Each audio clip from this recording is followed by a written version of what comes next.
আমি এখন আছি বাংলাদেশের কাশ্মীরে। কি মনে হচ্ছে আপনার এই বাংলাদেশের আবার কাশ্মীর কিভাবে হলো?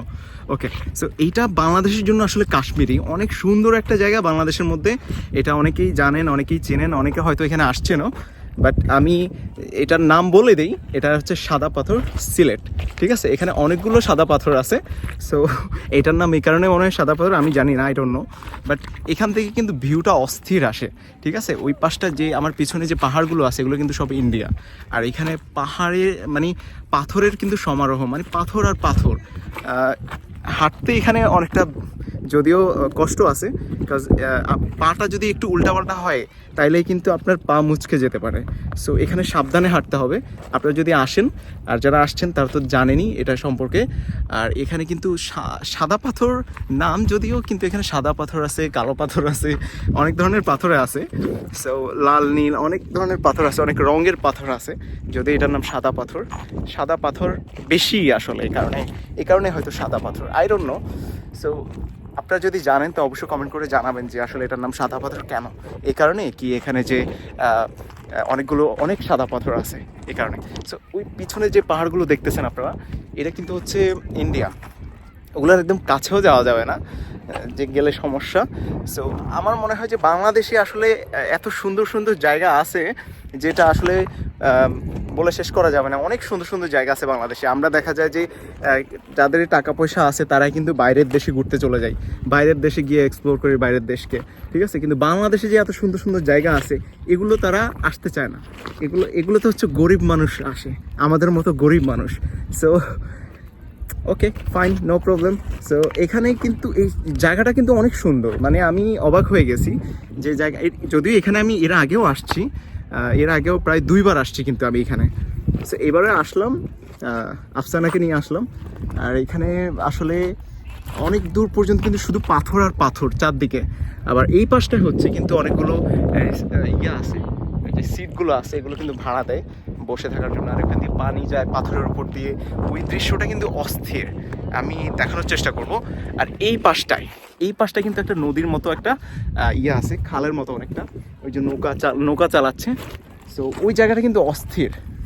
অ্যান্ড আমি এখন যদিও শীতের সময় আসছি এখানে, কিন্তু রোদের এত তাপ, কাজ আজকে সানি ডে ছিল একদম, অনেক রোদের তাপমাত্রা অনেক বেশি, এই কারণে অনেক গরম লাগতেছে। আমি অথচ শীতের জিনিস পরে আছি, জ্যাকেট ট্যাকেট। সো এখানে কিন্তু আপনারা আসতে পারেন বাংলাদেশের সিলেটের হচ্ছে সাদা পাথর এটার নাম।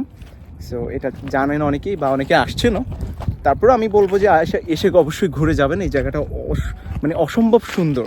বাংলাদেশের মধ্যে আমার মনে হয় যে এই জায়গাটা মানে টপ যে টুরিস্ট প্লেসগুলোর মধ্যে এটা হচ্ছে একটা। ঠিক আছে, টপ 10-এর মধ্যে আমি বলবো এটা আছে অবশ্যই একটা। সো আমরা তো দেখা যায় যে বেশিরভাগই সবাই কক্সবাজার চলে যায় ঘুরতে, বা হচ্ছে জাফলং চলে যায়, সিলেটের জাফলং। তো এই জায়গাটাও কিন্তু আপনারা আসার চেষ্টা করবেন। অনেকে জাফলং ঘুরে চলে যান কিন্তু সাদা পাথর আসেন না। সাদা পাথর আমিও বলবো যে আপনাদের যে ভোলাগঞ্জ সাদা পাথর, এখানে এসে আপনারা ঘুরে যাবেন। আপনারা হচ্ছে সিলেট শহর থেকে কিন্তু সাদা পাথর খুব একটা দূরে না, মেবি 25 কিলোমিটার, 22-23-25 এরকম কিলোমিটার হবে। অ্যান্ড হচ্ছে আপনারা চাইলে বাসেও আসতে পারেন সিলেট থেকে, অল্প কতক্ষণ লাগবে। আর চাইলে সিএনজিতেও আসতে পারবেন, সিএনজিও আছে, সিএনজি রিজার্ভ করে আসা যায়। আমি একটা সিএনজি রিজার্ভ করে আসছি, যাওয়া আসার রিজার্ভ নিয়ে আসছি 1000 টাকা। সো এরকম 1000-1200-র মধ্যে আপনারা পেয়ে যাবেন সিএনজি যদি রিজার্ভ করেন। আর যদি সিএনজিতে মনে হয় এমনিতে সিঙ্গেলও আসা যায়, মনে হয় 150 টাকা, 120-150 এরকম হইতে পারে। আর বাসে হয়তো আর একটু ভাড়া কম হইতে পারে, আই ডোন্ট নো। সো আপনারা চাইলে কিন্তু এই জায়গায় অবশ্যই এসে ঘুরে যেতে পারেন, খুব একটা দূরত্ব না সিলেট শহর থেকে। সো এই জায়গাটা অসম্ভব সুন্দর, আমি বলে শেষ করতে পারবো না। ওইখানে অনেক মানুষ আছে ওইদিকে, বাট আমি এই পাশটায় এসে আসলে ভিডিও করতেছি। আপনারা বলবেন যে তাহলে মানুষ কই, যদি এত সুন্দর জায়গা হয়? মানুষই তো নাই, মানুষ অনেক আছে ওইদিকে, অনেক মানুষ আছে। সো আমি এক পাশটায় এসে এইদিকে এসে আসলে ভিডিও করতেছি। এই যে এই পাশটায় আমি একদম নদীর পাশে চলে আসছি, ছোট একটা নদীর মতো করে এখান দিয়ে গেছে। হ্যাঁ, সো এই নদীটা কিন্তু একদম ইন্ডিয়ার ভিতরে গেছে, এই যে 2 পাহাড়ের মাঝখান দিয়ে। এই জায়গাটা কিন্তু অসম্ভব সুন্দর। সো আমি অলরেডি নদীর কাছে চলে আসছি, যদিও অনেকটা শুকাই গেছে। এটা অনেক বর্ষার সময় অনেক পানি থাকে এখানে। আর এখন শীতের সময় দেখা যায় যে পানি অনেক কমে গেছে। সো আপনারা চাইলে শীতের সময় আসতে পারেন। আর যে আপনারা চাইলে বর্ষার সময় আসতে পারেন। বর্ষার সময় আসলে এখানে অনেক পানি পাবেন। আর বর্তমানে এখন তেমন একটা পানি নাই বললেই চলে, পাথর আর পাথর। সো যথেষ্ট সুন্দর একটা প্লেস আমি বলবো বাংলাদেশের মধ্যে।